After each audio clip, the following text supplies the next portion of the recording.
Whatever it is, my dear friends, today God is challenging all of us because all of us live in a world where there is pleasure, here, there, and everywhere.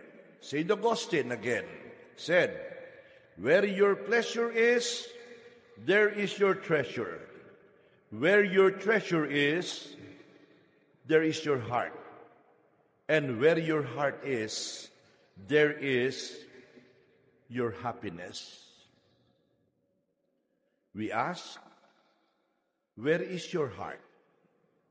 Where is my heart? Your greatest treasure is what you love the most.